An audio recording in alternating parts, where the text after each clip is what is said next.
Selamat datang di podcast Orang Kita.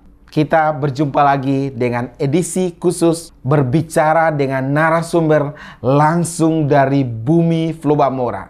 Kali ini kita akan kedatangan atau berbincang langsung dengan Ibu Margareta Mofaldes de Maga Bapa atau biasa disebut Ibu Femi Bapa, Kepala Bapeda Kabupaten Sika.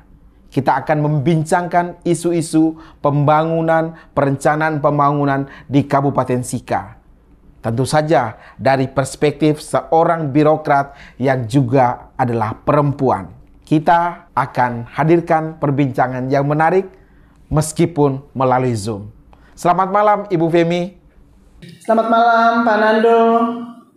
Senang sekali Ibu Femi, dari beberapa kali perbincangan sebelum kita melalui chat WA, dan kali ini akhirnya kita bisa bertemu untuk pertama kalinya melalui podcast Orang Kita untuk kita sharing kenapa kami harus mengundang Ibu Femi untuk tampil di podcast Orang Kita, karena kami mendapatkan banyak catatan dari para pemirsa podcast Orang Kita Bu Femi bahwa biarkan podcast Orang Kita ini adalah milik masyarakat NTT, tidak hanya masyarakat NTT yang ada di diaspora Jabodetabek, tapi justru harus menghadirkan juga tokoh-tokoh, birokrat, para politisi, bahkan langsung dari Flobamora. Jadi kami akan bergilir, kali ini kami akan dengarkan dari Ibu Femi. Baik, terima kasih sekali. Ini satu kehormatan saya bisa kemudian diundang untuk hadir di podcast Orang Kita. Terima kasih banyak Pak Nando karena sudah mengundang saya untuk bisa hadir pada malam hari ini.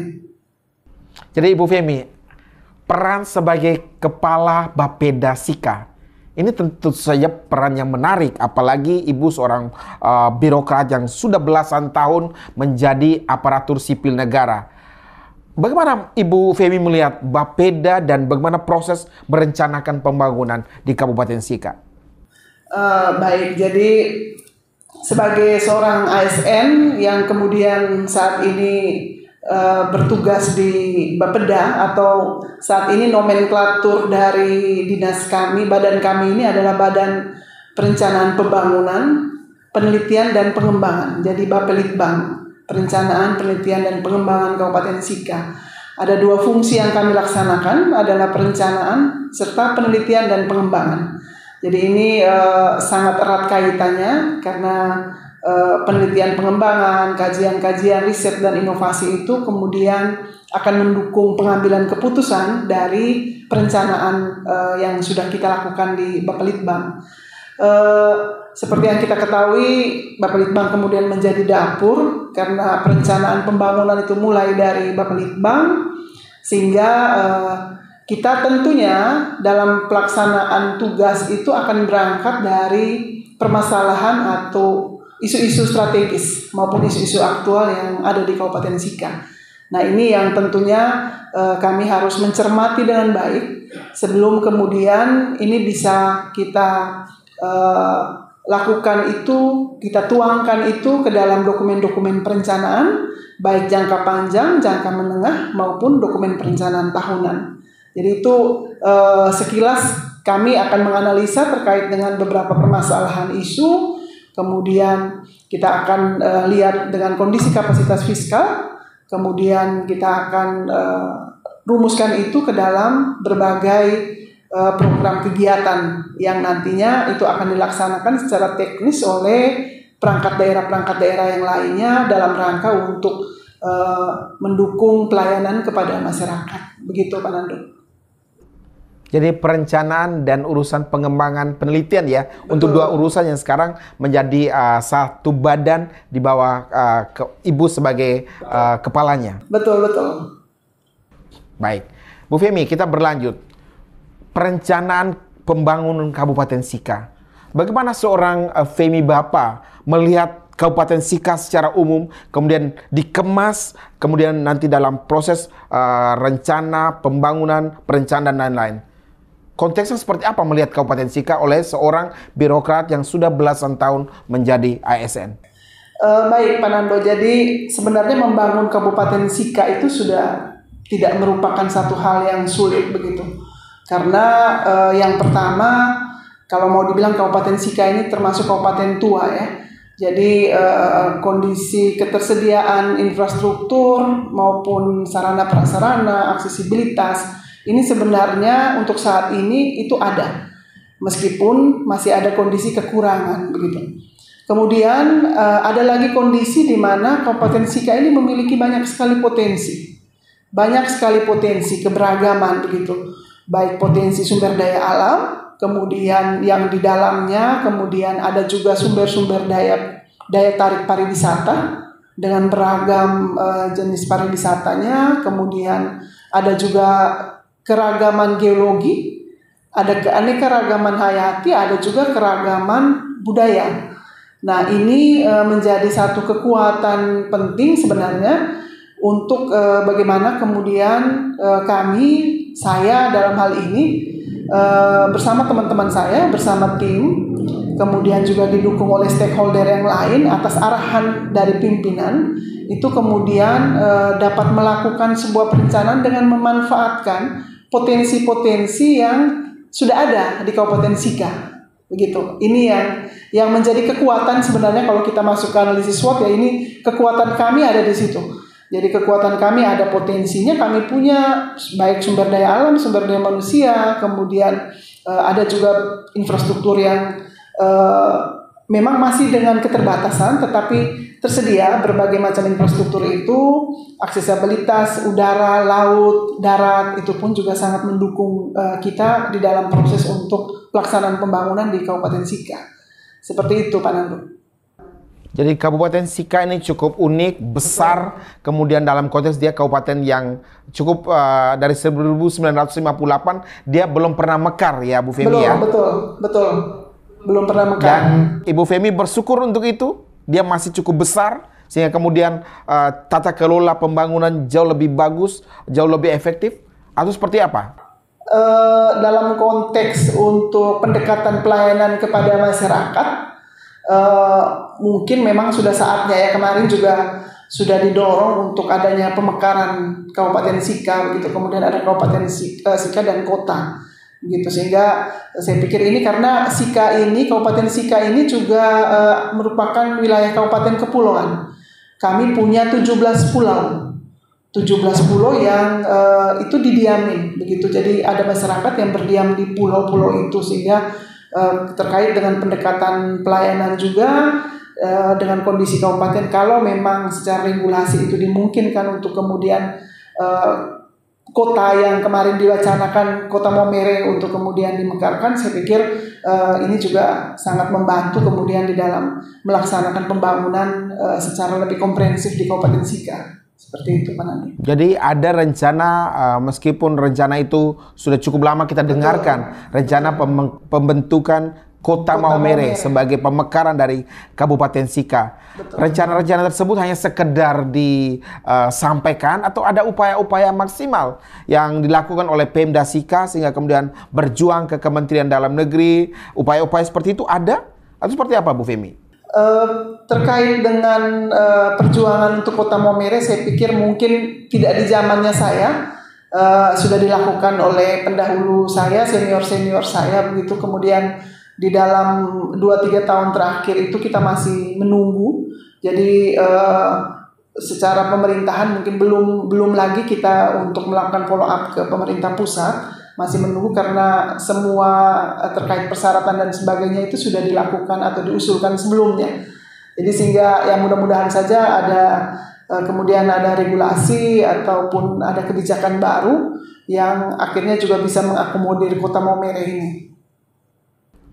Baik, Bu Femi, kita berlanjut ke pertanyaan selanjutnya berkaitan dengan roadmap pembangunan atau perencanaan pembangunan Kabupaten Sika, antara lain pengembangan pariwisata, yang kami pikir itu bagian yang tidak terpisahkan dari keseluruhan pengembangan pariwisata di wilayah Flores dan wilayah Flobamura. Bagaimana khususnya Sika melihat potensi pariwisata yang kemudian dikembangkan dan terelaborasi dalam perencanaan pembangunan? Baik Pak Nando, berbicara soal pariwisata, saya teringat sekali pada saat saya masih usia SD. Itu jalanan di Kota Maumere itu sangat gampang kita temui. Ada wisatawan mancanegara yang berjalan kaki gitu. Itu zaman saya masih SD, SMP gitu. Tapi kemudian setelah kita keluar sekolah di luar kembali, kondisi saat ini itu hampir memang sangat sulit kita menemukan gitu. Kemudian muncul Labuan Bajo sebagai wisata super premium gitu. Memang kondisi saat ini tentunya dengan perkembangan pembangunan yang ada di Labuan Bajo dengan intervensi dari pemerintah pusat akan sangat sulit bagi kami kabupaten yang lain begitu kembali untuk kemudian mengambil posisi kami seperti dulu.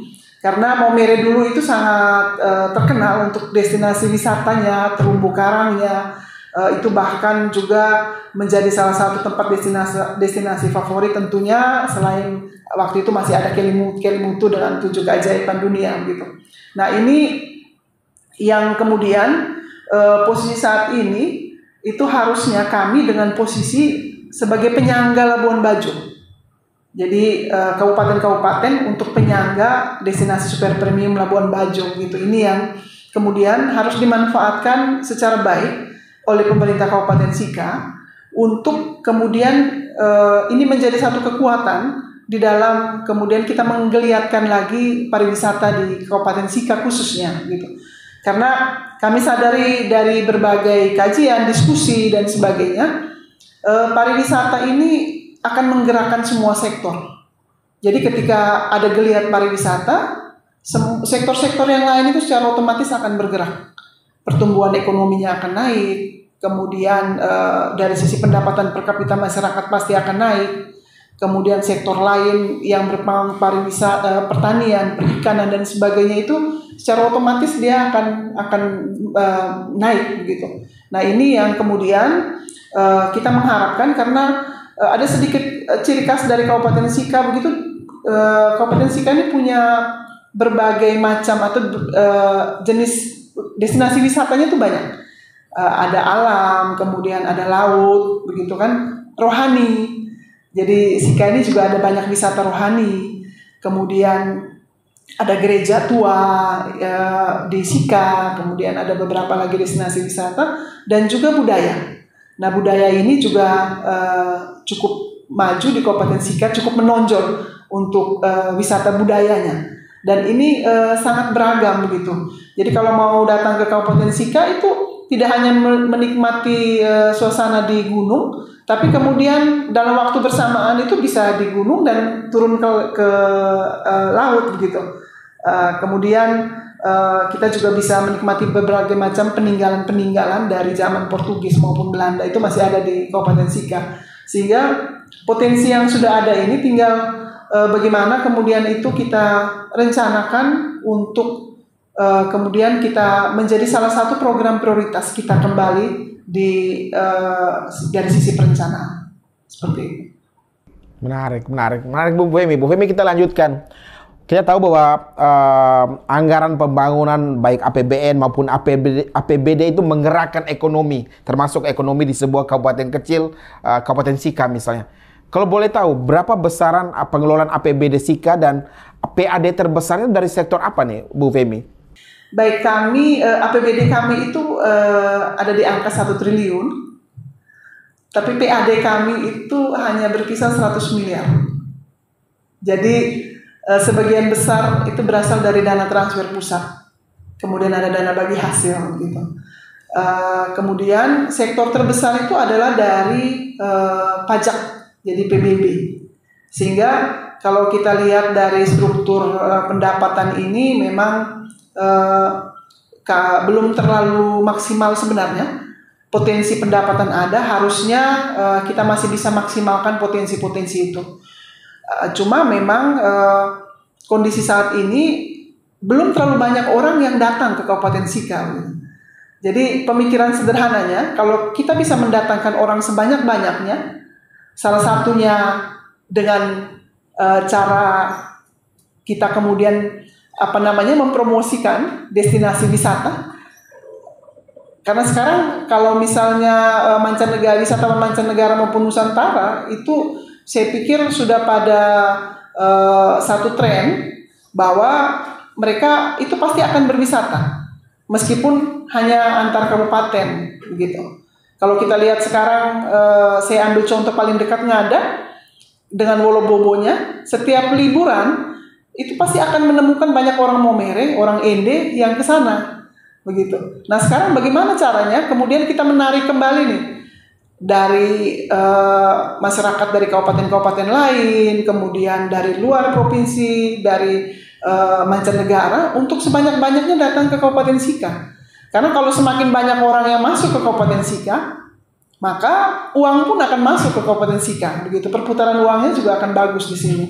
Nah ini yang konsep sederhana yang sebenarnya kemudian akan kita bangun.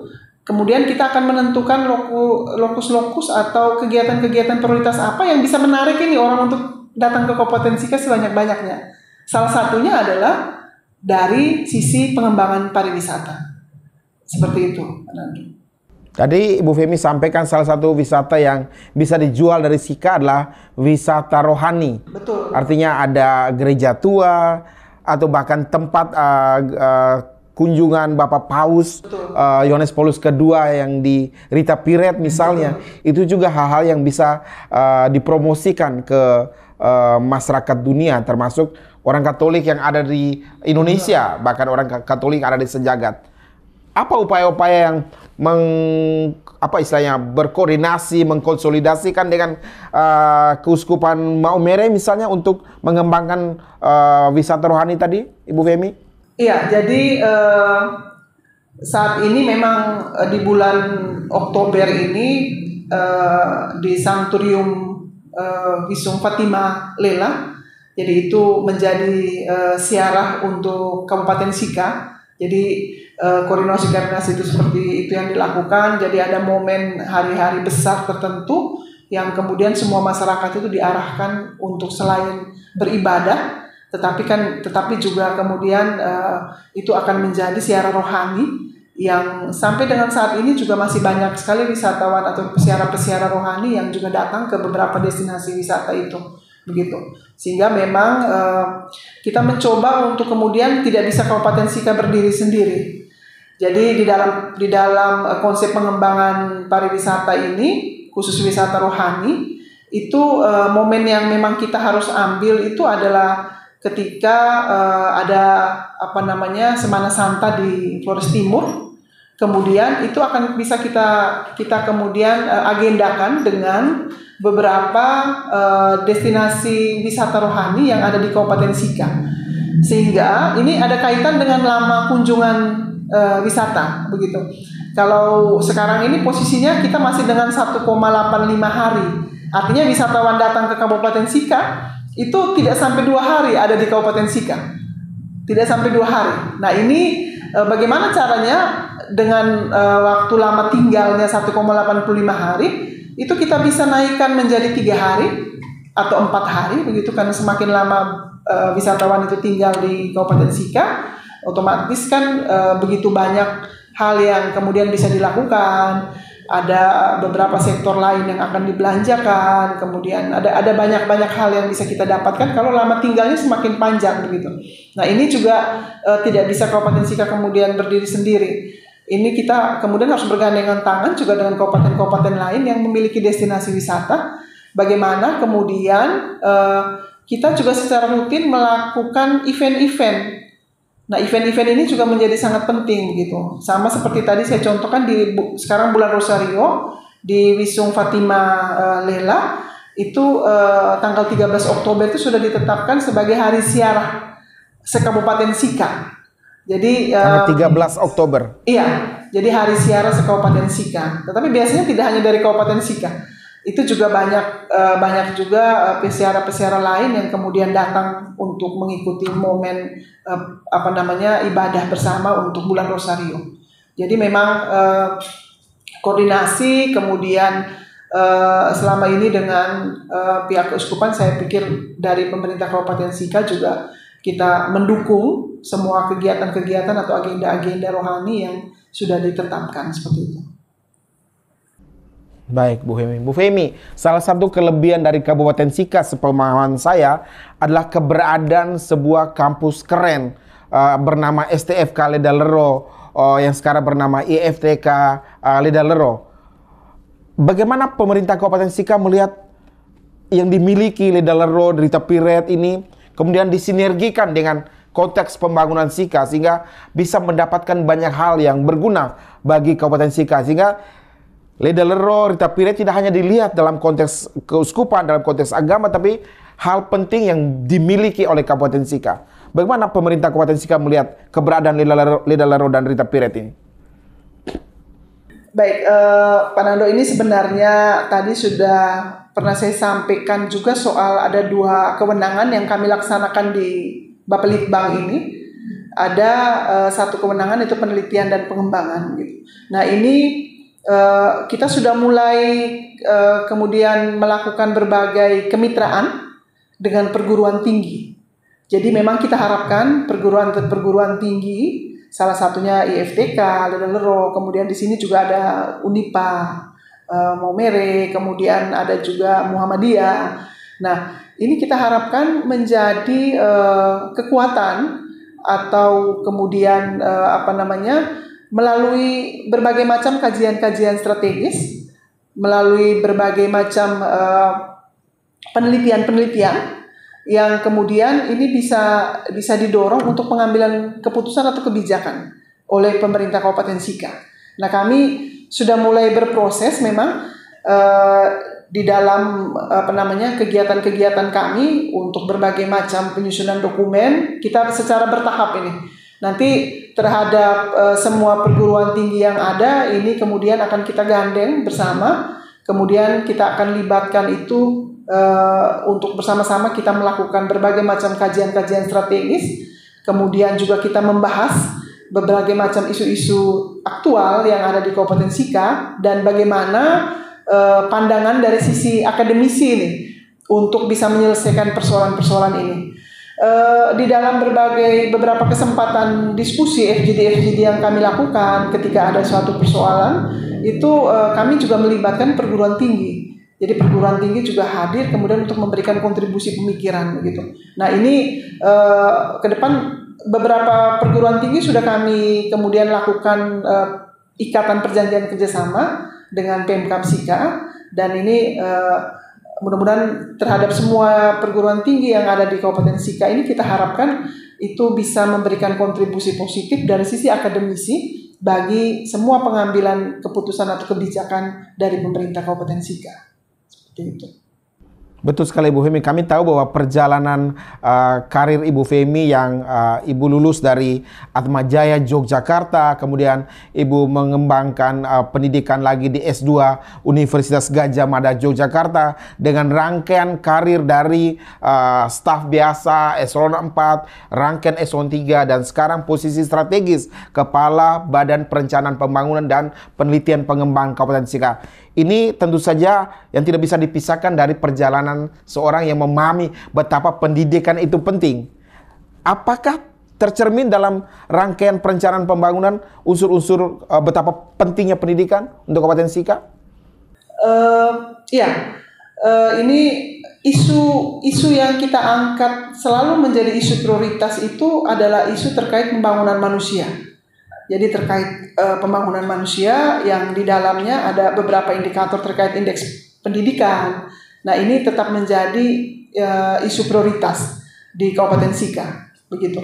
Jadi memang saya dengan kapasitas saya, kemudian dengan latar belakang pendidikan, saat ini pun saya sedang mengambil doktor di Universitas Nusa Cendana, begitu. Artinya kami memang menyadari bahwa pembangunan manusia atau indeks pembangunan manusia yang di dalamnya ada pendidikan, kesehatan, begitu kesejahteraan sosial ini tetap menjadi isu prioritas yang memang harus selalu kita angkat di dalam beberapa program-program kegiatan prioritas. Siap. Bu Femi, sekarang kan Kabupaten Sika dipimpin oleh seorang PJ. Bupati Sika setelah kemarin sudah selesai 5 tahun untuk masa transisi menuju ke pilkada serentak di September atau November 2024, ada masa kemudian dipimpin oleh seorang PJ. Bagaimana seorang birokrat ASN melihat peran PJ Bupati dalam mengorkestrasi rencana pembangunan Kabupaten Sika? Baik, jadi kebetulan penjabat bupati kami ini sebelumnya adalah Sekda, sehingga saya pikir kami kebetulan untuk RPJMD kami dengan periode kepemimpinan bupati wakil bupati itu sudah berakhir di September kemarin. Kemudian kami ada dokumen perencanaan transisi RPD yang berlaku sampai dengan 2026 begitu. Sehingga karena ini teknokratik sekali perencanaannya untuk RPD ini, saya pikir juga tidak akan ada kesulitan selagi kapasitas fiskal kami mendukung. Tidak akan ada kesulitan bagi Pak penjabat kemudian untuk melaksanakan semua program kegiatan yang sudah kami tetapkan di RPD kami untuk periode 2024-2026 begitu.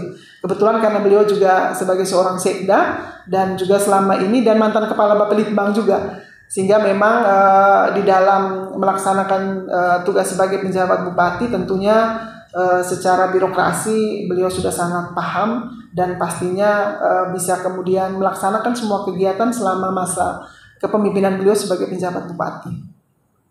Jadi Sika cukup beruntung ya mendapatkan seorang PJ yang adalah sekdanya sendiri. Betul. Karena tidak beruntung di kabupaten atau kota atau provinsi lain yang justru PJ gubernurnya atau PJ bupatinya atau PJ wali kotanya itu dikirim dari pusat atau didatangkan dari Jakarta. Harus. Bagaimana Bu Femi melihat? Ya. Beruntungkah Sika? Jadi sebenarnya siapapun dan dari manapun kemudian nanti penjabat itu hadir, sebenarnya memang pasti akan butuh penyesuaian kalau dari luar begitu. Kalau kita dari dalam tentunya sudah mengetahui persis karakteristik, permasalahan, dan juga berkaitan dengan etika komunikasi dan hubungan-hubungan lainnya yang mungkin selama ini sudah dijalankan gitu. Tetapi kalaupun juga kemudian ada keputusan penjabat dari luar, saya pikir tidak terlalu susah juga karena terkait pemerintahan ini sudah banyak sekali dokumen-dokumen yang tinggal dibaca, dipedomani, kemudian itu akan bisa sangat gampang menyesuaikan diri untuk melaksanakan tugasnya sebagai penjabat begitu. Ya.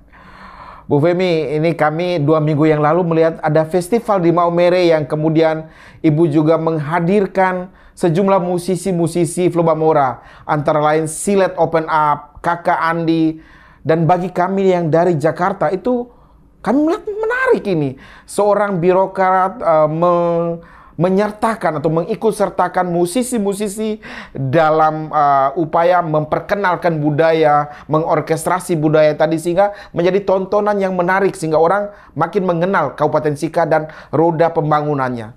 Bagaimana Bu Femi? Apakah memang disiapkan seperti itu? Iya, jadi memang kami merancang kegiatan festival Jelajah Maumere begitu dengan konsep yang sedikit berbeda.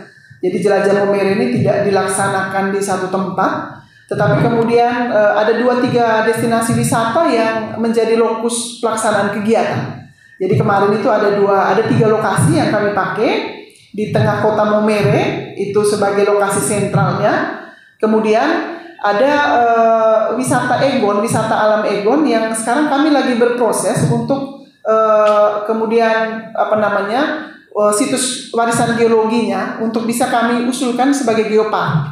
Itu di wisata alam geopark di wisata alam Egon, dan satu lagi di Tanjung Kajibulu. Dalam 3 hari itu ada 3 lokasi yang berbeda kami melaksanakan festival ini.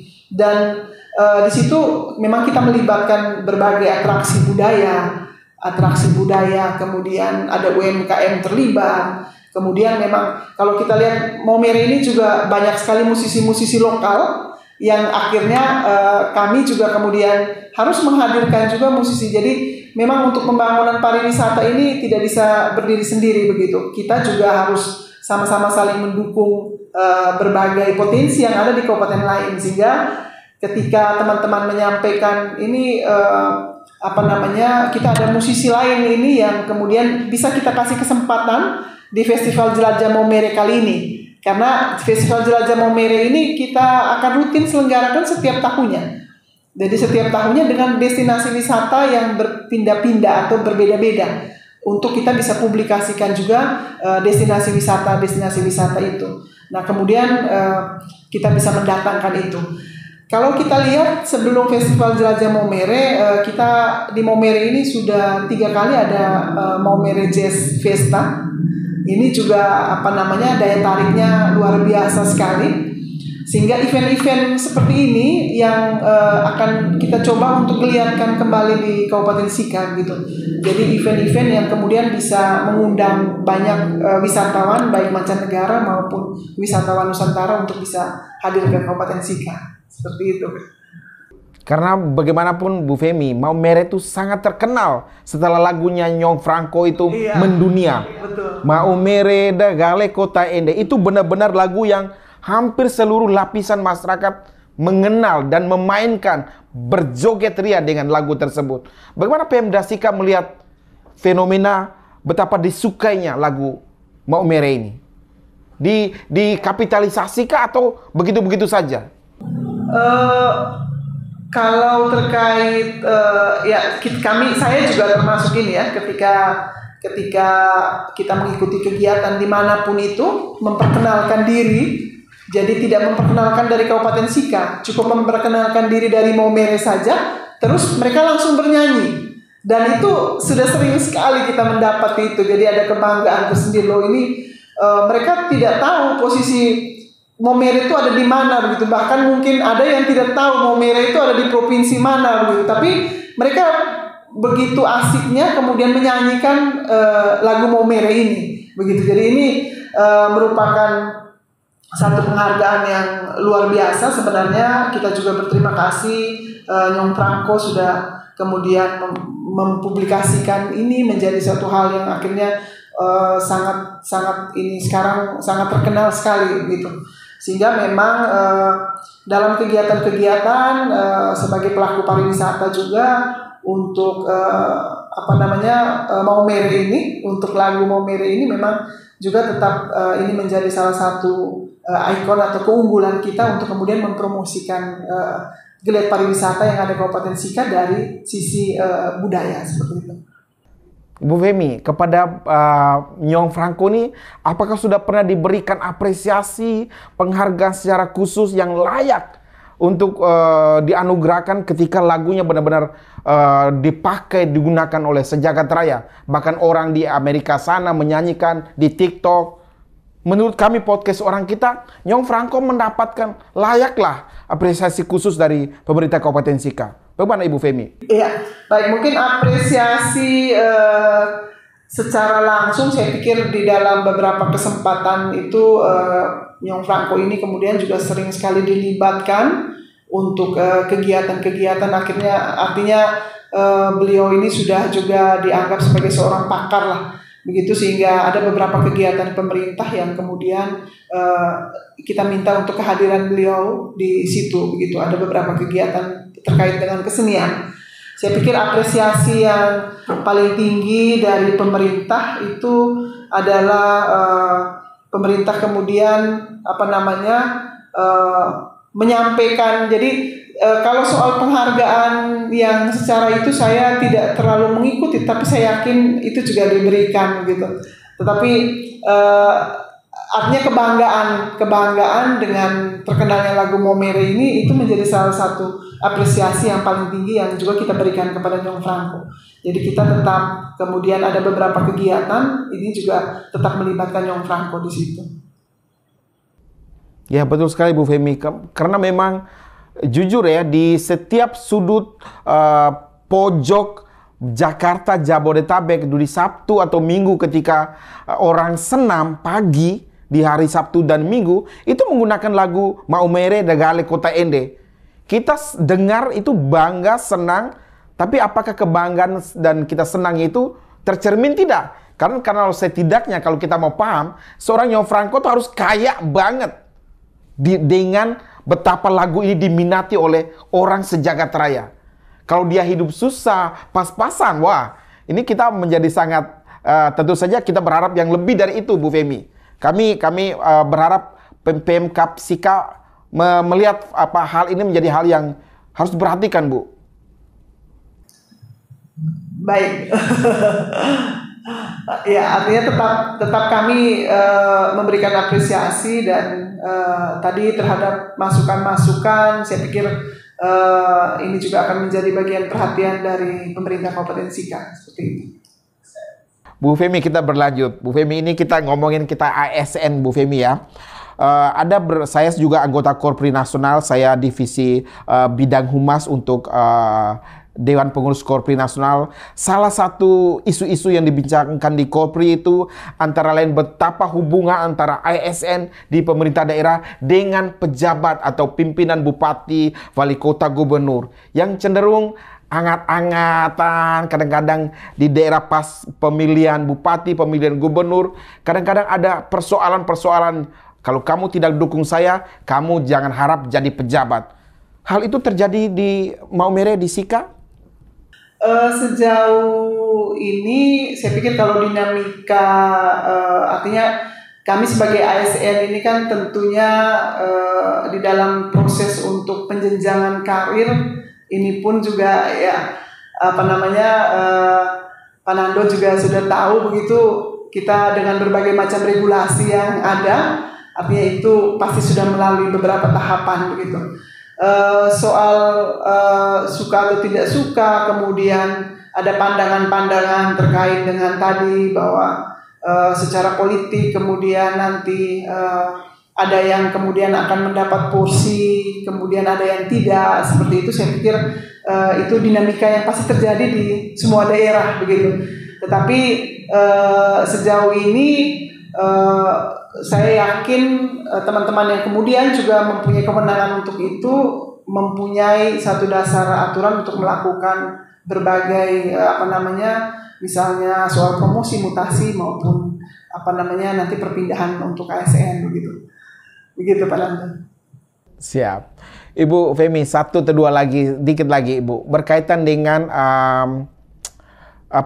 tahun ini atau sedang diupayakan untuk diperjuangkan seorang tokoh dari Kabupaten Sika, Bapak Franseda, menjadi pahlawan nasional.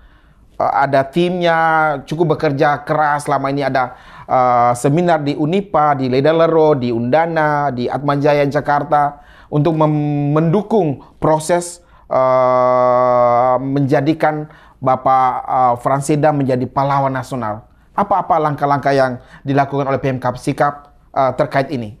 Baik, memang kemarin juga pada saat beberapa seminar-seminar yang dilakukan, pemerintah Kabupaten Sika juga hadir. Kemudian saat ini juga sedang direncanakan untuk di pintu masuk Bandara Franseda, mungkin juga ini atas partisipasi dan dukungan juga dari pihak keluarga.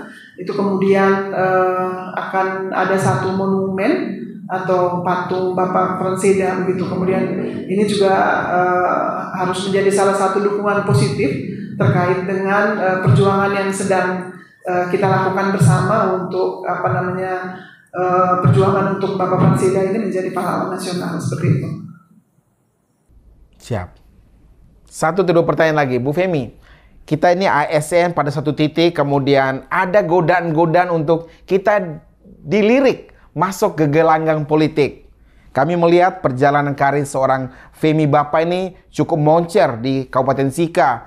Lancarlah karirnya, bahkan sekarang ada persiapan menuju Jakarta nih kami dengar-dengar.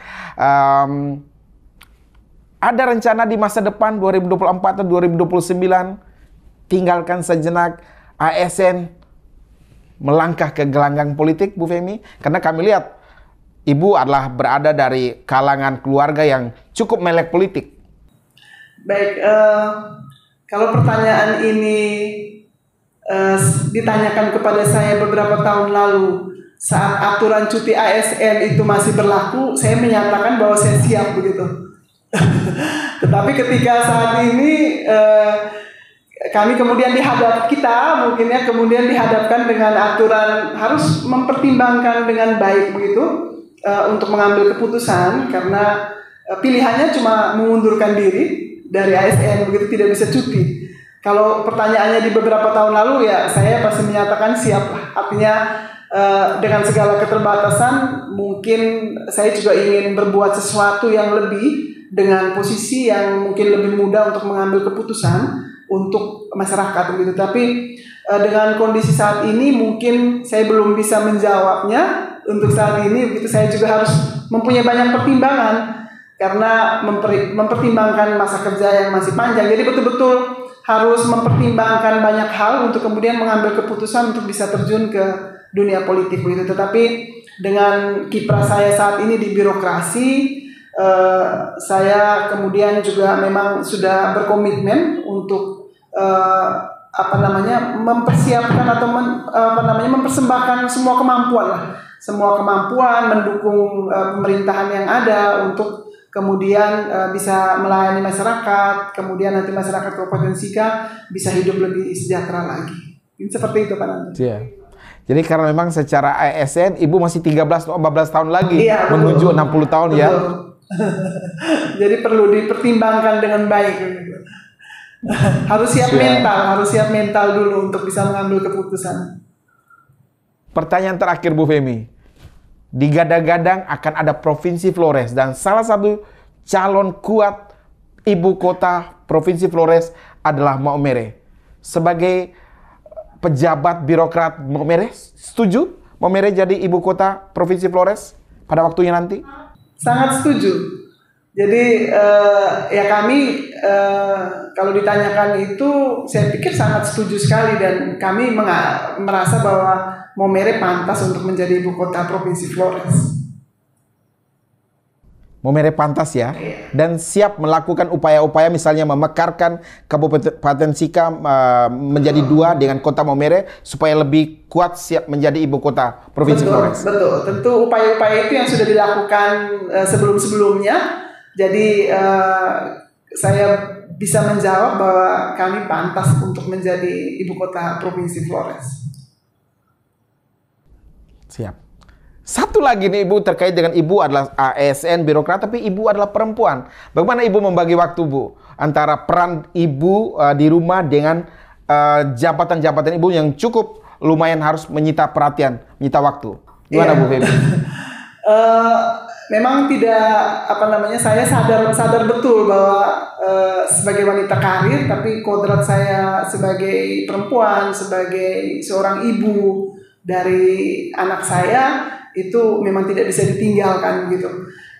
Kebetulan anak saya sekarang kuliah di Jakarta, sehingga saya sedikit bisa lebih fokus ke karir begitu.